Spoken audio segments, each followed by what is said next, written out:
Lola Lafont. Se dire qu'il n'a jamais été trop tard et qu'il reste des choses à faire vous oblige à être en mouvement. L'échappée avec l'écrivaine Lola Lafont, qui publie « Il n'a jamais été trop tard », un recueil de textes nourris de ses articles écrits pour le journal Libération. Son regard sur des faits collectifs, des expériences personnelles qui nous racontent toutes et tous et son questionnement des mots. Le premier livre de Lola Lafont s'intitule « Une fièvre impossible à négocier » et le dernier « Il n'a jamais été trop tard ». Une vingtaine d'années séparent ces deux titres et le même geste les relie. Le refus du renoncement. Un refus ferme et humble en même temps. Dans « Il n'a jamais été trop tard », Lola Lafont écrit sur les faits et les mots des 2 dernières années écoulées. Mots, M-A-U-X et mots, M-O-T-S. Les manifs contre les retraites, la mort de Naël, le procès de Mazan. Elle écrit sur l'amitié, les vœux, l'attente d'un homme qu'on aime. Je l'ai retrouvé à Beauvais, devant un bâtiment qui s'appelle La Maladrerie, une ancienne léproserie, où le théâtre de la ville a trouvé temporairement refuge après un incendie. Lola Lafont doit y jouer le soir même, avec le musicien Olivier Lambert. Leur spectacle s'intitule « L'état de nos vies ». C'est la dernière date de leur tournée. Je tiens le micro avec des moufles, et nous attendons toutes les deux, devant la porte fermée.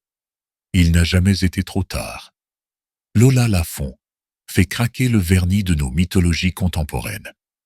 Dans ce recueil de chroniques, couvrant l'année 2023-2024, l'écrivaine fait le point sur l'état de nos vies en mode pessimiste active. Décapant. Lola Lafont est une lame, de celle suffisamment bien affûtée pour retirer en un tour de main l'écorce épaisse du prêt-à-penser ambiant.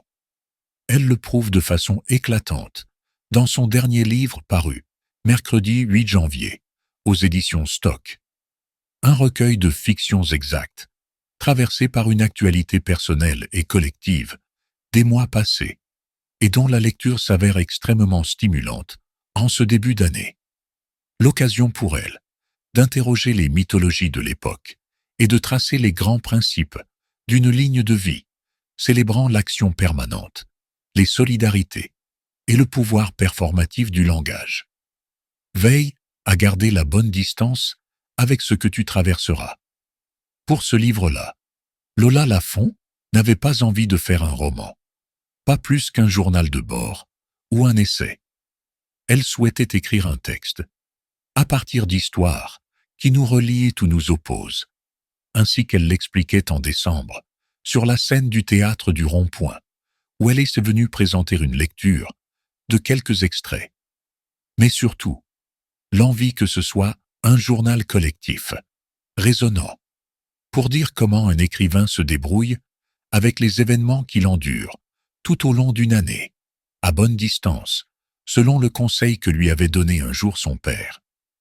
C'est une courte phrase écrite sur une feuille volante, quelques mots que mon père m'adresse, après une discussion au cours de laquelle nous ne parvenons pas à nous entendre.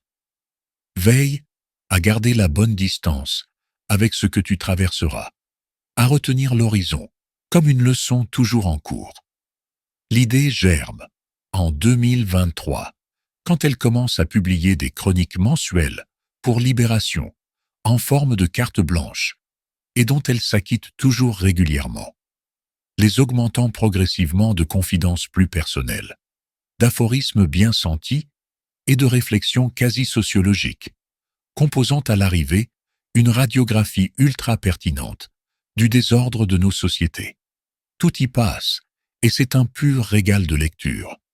Des absurdes injonctions, d'un capitalisme débridé, au renoncement quotidien de citoyens déboussolés, se retrouvant à payer cher pour péter des assiettes dans des Fury Rooms, ces salles défouloirs où il est permis de tout casser pour passer ses nerfs. Lola Lafont déconstruit à la perfection la manière dont on nous parle. Aveuglement collectif.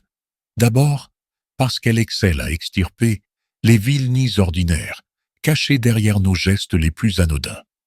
Cette empathie minuscule, qu'elle se surprend un jour à éprouver, face à une SDF trop blonde pour être honnête. Elle est laide. Cette pensée qui nous traverse quand on vous voit. Si elle a les moyens de se teindre les cheveux. Notre passion pour la bienveillance, ce mot dont on se gargarise à longueur de posts Instagram et d'ouvrages de développement personnel, trouve sa limite. La misère qui nous convainc est celle qui ne nous incommode pas trop. Elle est esthétique.